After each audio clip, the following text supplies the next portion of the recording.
Hi friends, big boss హౌస్లో ఈ వారం ఎమాన్యుయల్ మినహా అందరూ నామినేషన్స్లో ఉన్న సంగతి తెలిసిందే. అయితే నామినేషన్స్ నుంచి సేవ్ అయ్యేందుకు అందరికీ బిగ్ బాస్ ఒక ఛాన్స్ ఇస్తున్నట్లు చెప్పాడు. ఇందుకోసం ఈ వారం హౌస్ మొత్తాన్ని బీబీ రాజ్యంగా మార్చేశాడు. రీతు, కళ్యాణ్, దివ్య ఈ వారానికి బీబీ రాజ్యానికి రాజు రాణులు. వీళ్ళకి ఈ ఇంట్లో ప్రత్యేకమైన విలాసాలు లభిస్తాయి. వీరికి బెడ్రూమ్లో నివసించే హక్కు ఉంది, అలాగే పూర్తి ఇంటికి యాక్సెస్ కూడా లభిస్తుంది అంటూ చాలానే వరాలు ఇచ్చాడు బిగ్ బాస్. ఇక మరో ముఖ్యమైన ప్రయోజనం ఏంటంటే వీళ్ళకి ఇమ్యూనిటీ గెలుచుకునే అవకాశం ఎక్కువ ఉంటుంది. అలా అని వీళ్ళు సేఫ్ అని అనుకోవడానికి లేదు, ఎందుకంటే వీళ్ళని ఓడించి ఆ స్థానాన్ని సొంతం చేసుకోవడానికి మిగతా వారికి కూడా అవకాశం లభించనుంది. ఇలా వారం ముగిసేసరికి అందరిలో ఒకరే ఇమ్యూనిటీ పొందుతారు, ఆ ఒకరే ఈ ఇంటి కెప్టెన్ అవుతారని బిగ్ బాస్ చెప్పాడు. ఇక రాజు రాణులు కలిసి ఇంటి సభ్యులందరినీ నలుగురు కమాండర్స్గా, అలానే నలుగురు ప్రజలుగా విభజించాలని బిగ్ బాస్ చెప్పాడు.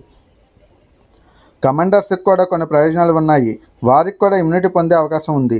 ఇక ప్రజలకి ఎలాంటి అవకాశం లేదు, అలానే ఇంటి పని అంతా వాళ్ళే చేయాల్సి ఉంటుంది. ఇక బీబీ రాజ్యంలో తొలి రోజు ఆటలో రీతు మరోసారి సంచాలక్గా ఘోరంగా ఫెయిల్ అయింది. ఇంకోవైపు సంచాలక్గా బాగా చేసిన కళ్యాణ్ని ఫెయిల్ సంచాలక్ అంటూ తంజా రచ్చగొట్టింది. ఈ వీడియో మీకు నచ్చినట్లయితే లైక్ చేయండి, షేర్ చేయండి.